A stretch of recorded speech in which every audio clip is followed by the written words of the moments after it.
Siwi Utami. Saya Zahra Febiola. Saya Sabrina Mukamelia. Saya Nafisa Rosdian. Saya Maulida Fitria. Saya Siti Nurhaili Hasanah. Saya Kasmia. Saya Naila Fibriani. Saya Citra Rifa Nasari. Halo teman-teman semua, jadi kali ini kita akan membahas tentang teori belajar behavioristik. Nah, teori belajar behavioristik itu apa sih? Jadi sebelum kita mengetahui apa itu teori belajar behavioristik, kita harus tahu dulu nih, apa itu teori belajar. Nah, sebagai calon guru, teori belajar ini tuh penting banget buat kita.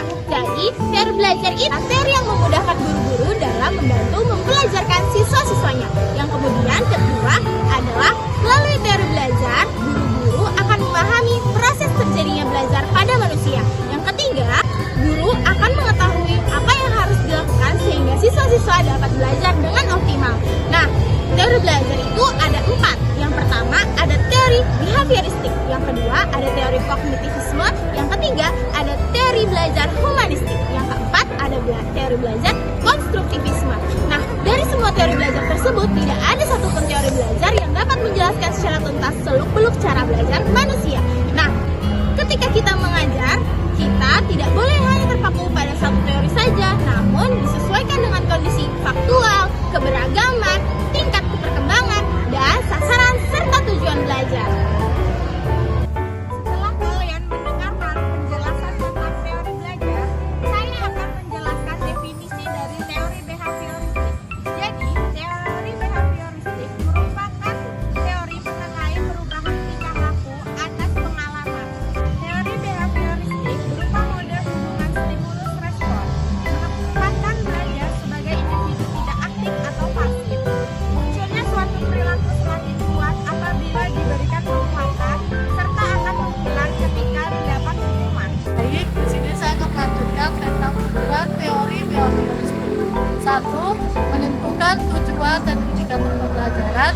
2. Menganalisis lingkungan dan belajar, mengintegrasikan atau awal peserta didik. 3. Menentukan materi pembelajaran. 4. Memulaikan materi pembelajaran menjadi bagian-bagian topik, pokok pembahasan, subtopik, bahasa, dan sebagainya. 5. Menyajikan pembelajaran. 6. Memberi stimulus pada peserta didik. 7. Mengamati dan mengkaji respon yang diberikan peserta didik. 8. Memberikan penguatan baik positif maupun negatif. 9. Memberi stimulus ulang. 10. Mengamati dan mengkaji respon dari peserta didik. 11. Memberi penguatan. 12. Mengevaluasi hasil belajar peserta didik. Jadi, ada beberapa tokoh pencetus teori behavioristik. Yang pertama ada John Bertrandson. John Bertrandson lahir pada tanggal 9 Januari 1878 di Travelers, South Carolina, dan meninggal pada tanggal 25 September 1958 di New York City. Watson merupakan seorang psikolog asal Amerika Serikat. Ia memulai pendidikannya di Furman University sebelum pindah ke University of Chicago. Ia memperoleh gelar sarjana dalam bidang filsafat pada tahun 1903, dan pada tahun 1908 Watson memutuskan untuk berfokus pada psikologi dan meraih gelar doktor dalam psikologi. Pada tahun 1913 Watson mempublikasikan sebuah buku karyanya, yaitu Psychology as the Behaviorist View It, yang didedikasikannya pada Columbia University. Pada bukunya, ia menjelaskan bahwa tingkah laku seseorang dapat dijelaskan atas dasar reaksi fisiologik terhadap suatu rangsangan atau stimulus. Baik, tokoh yang kedua ada Bruce Frederick Skinner, atau lebih dikenal sebagai B.F. Skinner, adalah seseorang psikolog Amerika yang terkenal dengan kontribusinya dalam bidang behavioristik.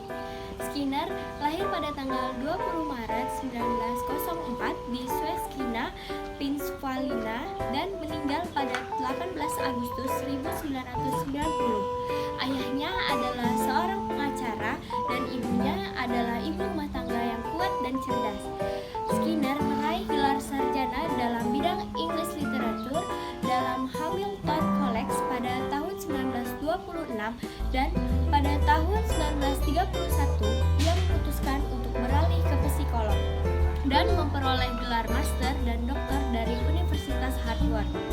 Salah satu eksperimen terkenal dari Skinner yaitu sebagai Skinner Box. Skinner Box ini adalah sebuah perangkat yang digunakan untuk memahami perilaku hewan dengan memberikan hadiah atau hukuman berdasarkan respon yang diberikan hewan terhadap stimulus tersebut. Baik, saya akan menjelaskan inti pandangan tokoh. Menurut Jason P. Watson, terkenal dengan teorinya yaitu teori behaviorisme klasik. Inti pandangan menurut Watson, di mana stimulus dan respon tersebut harus berbentuk tingkah laku yang bisa diamati. Dengan kata lain, Watson mengabaikan berbagai perubahan mental. Kemudian menurut Rufus Frederick Skinner, terkenal dengan teori operant conditioning atau cara kerja yang menentukan. Inti pandangan Skinner adalah setiap manusia bergerak karena mendapatkan rangsangan dari lingkungannya. Mungkin itu saja. Kelebihan teori belajar behavioristik. Yang pertama, fokus pada hasil yang terlihat. Yang kedua, pengukuran yang terlihat jelas. Dan yang ketiga, penerapan stimulus dan respon yang meningkatkan keterampilan belajar secara konkret. Baik, di sini saya akan melanjutkan beberapa kekurangan dari teori behavioristik. Yang pertama, sebuah konsekuensi untuk menyusun bahan pelajaran dalam bentuk yang sudah siap. Yang kedua, tidak setiap pelajaran dapat menggunakan metode ini. Yang ketiga, murid berperan sebagai pendengar dalam proses pembelajaran dan menghafalkan apa yang didengar dan dipandang sebagai cara belajar yang efektif. Selanjutnya, 3 contoh teori behavioristik dalam kehidupan sehari-hari. Yang pertama, anak meminta maaf usai melakukan kesalahan. Yang kedua, menyuruh anak makan. Secara tidak langsung kita sudah memberikan stimulus kepada anak. Yang ketiga, membangunkan anak setiap bangun pagi, maka anak akan